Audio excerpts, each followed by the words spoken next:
మన టీవీ6 న్యూస్కు స్వాగతం.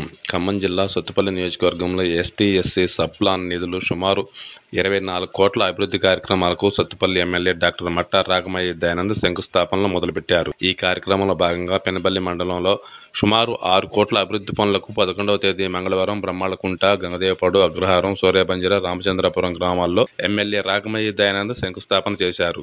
ఈ సందర్భంగా కాంగ్రెస్ ప్రభుత్వం చేస్తున్నటువంటి అభివృద్ధి కార్యక్రమాలు, సంక్షేమ ఫలాల గురించి ఎమ్మెల్యే రాగమయ్య దయానంద్ వివరించారు. ఇప్పుడు ఆ వివరాలు వారి మాటల్లోనే చూద్దాం. అంతర్జాతీయ మహిళా దినోత్సవం రోజు మన సత్తుపల్లి నియోజకవర్గానికి కూడా 4 ఆర్టీసీ బస్సులు ఇచ్చారు.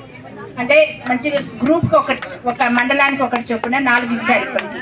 అట్లనే త్వరలోనే మనకి సోలార్ పవర్ యూనిట్స్ కూడా ఇస్తున్నారు 1000 మెగావాట్లతోటి. మనం మంచిగా ఇంట్రెస్ట్ ఉంటే కనుక మన గ్రూప్స్ కలిసి సోలార్ ప్లాంట్ కనుక పెట్టుకుంటే మనం ఉత్పత్తి చేసే కరెంటు గవర్నమెంట్కి అమ్మి మనం ఆదాయం పొందొచ్చు. అంటే అంతకుముందు మనకి ఎట్లా ఉంటుంది, మనం ఏం చేయగలం అంత పెద్ద పెద్దవి అసలు ఊహించుకోవడానికే కొంచెం భయం వేస్తుంది. బస్సులు మనం నడపగలమా, సోలార్ యూనిట్లు కరెంట్లు మనం పెట్టగలమా, ఇవన్నీ.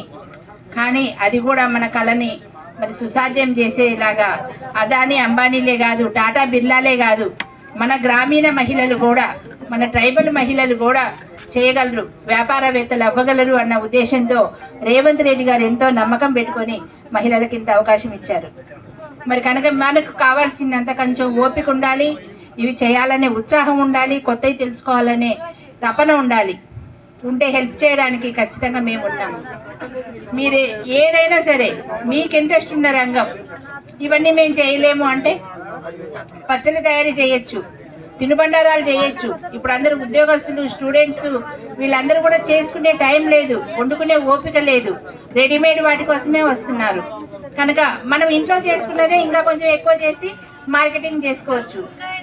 అట్లాంటివన్నీ కూడా ఎన్నో ఉన్నాయి. దానివల్ల మీకు ఎంతో లాభం. నిన్న సత్పల్లో అందరూ మహిళల ఉత్పత్తులని ప్రదర్శన పెట్టారు. మన తోటి మహిళలు ఎలా చేస్తున్నారు, పిండి మిల్లులు పెట్టుకుంటున్నారు, కారం మిల్లులు పెట్టుకుంటున్నారు, పచ్చళ్ళు తయారు చేస్తున్నారు, స్వీట్స్ అన్ని తయారు చేస్తున్నారు, అన్ని రకాలు బట్టల షాపులు పెట్టుకుంటున్నారు, మీ సేవా సెంటర్లు పెట్టుకుంటున్నారు. ఇవన్నీ డ్వాక్రా మహిళలే చేస్తున్నారు. ఎక్కడి నుంచో రాలా, మనలో నుంచే వచ్చారు వాళ్ళు. ఇంత డెవలప్ అవుతున్నప్పుడు మనం కూడా అలానే డెవలప్ అవ్వాలి. ఓ 10 రూపాయలు సంపాదించుకుంటే కుటుంబానికి ఆసరాగా ఉంటుంది, మన పిల్లలు బాగా చదువుకుంటారు. కనుక మీరందరూ ఈ అవకాశం సద్వినియోగం చేసుకోండి. మొట్టమొదటి సంవత్సరంలోనే 56,000 ఉద్యోగాలు వచ్చినాయి. 56,000 ఉద్యోగాలు ఇచ్చారు. టీచర్లకు ప్రమోషన్స్ వచ్చినాయి, టీచర్లకి పీఈటీ టీచర్లకి పీడీలు వచ్చినాయి. మరి ఎగ్జామ్స్ అన్నీ జరిగి గ్రూప్ 1, గ్రూప్ 2 ఎగ్జామ్స్ జరిగి వాళ్ళకు కూడా ఎంతో మందికి ఉద్యోగాలు వచ్చినాయి. ఇప్పుడు ఉద్యోగస్తులందరికీ కూడా ఫస్ట్ తారీఖు జీతాలు కూడా పడతా ఉన్నాయి. అందరికి కూడా ఉచిత బస్సు ప్రయాణం ఉందా లేదా, కరెంటు ఫ్రీ ఉందా లేదా, ఆరోగ్యశ్రీ కింద 10 లక్షలకు పెంచారా లేదా, ఇవన్నీ వస్తున్నాయి. అలాగే త్వరలో వస్తాయి. ఇందిరమ్మ ఇల్లు వస్తాయి, మీకు పెన్షన్స్ వస్తాయి, మీరు అడిగిన 12,000 వస్తాయి, ప్రతి ఒక్కటి వస్తాయి. ఇవ్వని ఈ అవకాశం ఇచ్చినందుకు ప్రతి ఒక్కరికి ధన్యవాదాలు. Thank you.